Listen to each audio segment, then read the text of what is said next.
Hello student, आज हम exercise 1.3 के लिए क्वेश्चन नंबर 6 डिस्कस करेंगे, जिसमें हमें गिवन है look at several examples of rational number in the form of P upon Q.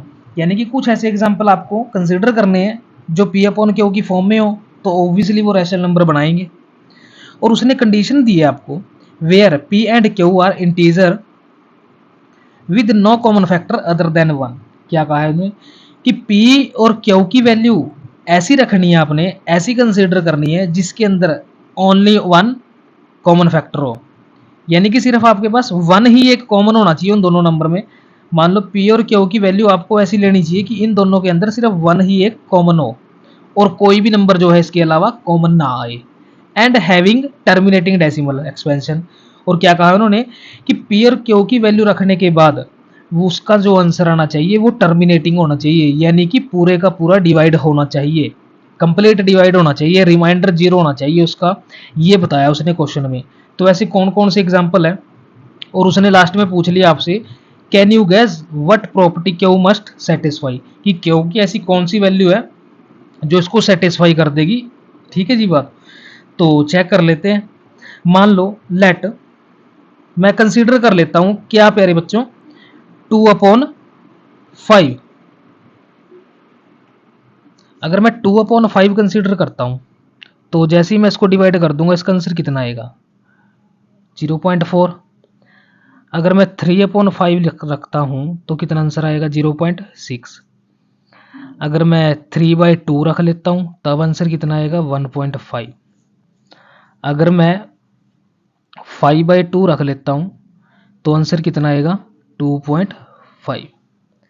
यानी कि मेरे को क्या दिखाई दे रहा है यहाँ पे कि इनका जो आंसर है वो टर्मिनेटिंग आंसर तो है, और नीचे वैल्यू कौन कौन सी दिखाई दे रही है, जब वैल्यू 5 रखते हैं या वैल्यू जब 2 रखते हैं तो वो सेटिस्फाई करती है। यानी कि जो आपका है टर्मिनेटिंग डेसिमल एक्सपेंशन आपका निकल के आता है कहीं ना कहीं। ठीक है ना बात। यानी कि 5 और 2 वैल्यू रखने पे हमारी टर्मिनेटिंग वैल्यू बनती है। इसके बाद देख लेते हैं कि क्या मेरे पास यहाँ पे 5/3 बन जाएगा। अगर मैं ये वैल्यू कंसिडर करता हूँ, क्या बन जाएगी, नहीं बनेगी, बिल्कुल भी नहीं बनेगी। ठीक है ना बात, क्योंकि 3 से जो है 5 डिवाइड ही नहीं होता। या अगर मैं कह दूं, और कौन सा नंबर रख सकते हैं हम, 2/3, क्या ये हो जाएगी, ये भी नहीं होगी। तो यानी कि जो हम वैल्यू नीचे रख रहे हैं वो सिर्फ 5 और 2 की कंडीशन पे ही क्या होती है, सेटिस्फाई होती है। या 4 रख सकते हो आप, 6 रख सकते हो, जो इवन नंबर होते हैं वो ज़्यादातर सेटिस्फाई कर देती है।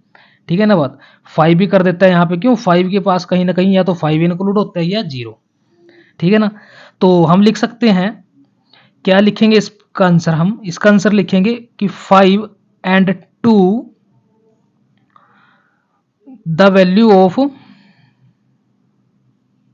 Of Q must satisfy, must satisfy. ठीक है ना बात। ये हम लिख देंगे यहाँ पे। और भी काफ़ी सारे नंबर जो आपको लिखना है वो लिख सकते हो। ठीक है ना। जरूरी नहीं कि आपको 5 और 2 ही लिखना है, जो आप लिखना चाहो वो लिख सकते हो। अब क्वेश्चन नंबर 7 की तरफ बढ़ते हैं। क्वेश्चन नंबर 7 है प्यारे बच्चों, write 3 numbers whose decimal expansions are non terminating non recurring. ऐसे कौन से नंबर हैं जिनका decimal expansion non terminating non recurring हो, यानी कि ना तो उसका रिमाइंडर रिपीट हो और ना ही उसका कोसेंट रिपीट हो। अगर रिपीट होते भी हैं तो वो एक पर्टिकुलर पैटर्न में नहीं होंगे या सिमिलर पैटर्न में नहीं होंगे। ठीक है ना।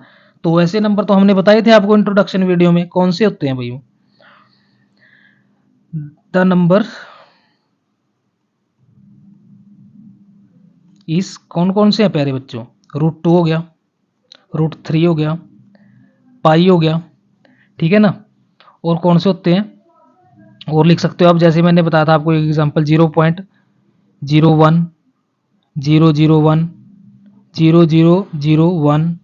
00001 एंड अप टू सोन, ऐसे चलता जाएगा। ठीक है। वन रिपीट हो रहा है लेकिन एक पर्टिकुलर पैटर्न में नहीं है।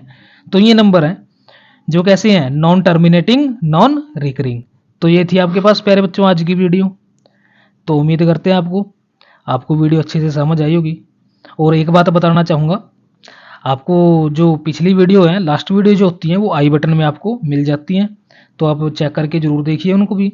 और मैंने प्लेलिस्ट जो है वो बना रखी है, तो आप प्लेलिस्ट भी ज़रूर फॉलो कीजिएगा और सपोर्ट कीजिएगा चैनल को। हो सकता है कि हम इसकी, मान लो अगर आपका सपोर्ट अच्छा रहा तो हम मैराथन क्लास भी जो है वो लेके आएंगे ज़रूर। ठीक है ना। Thank you so much for watching a video.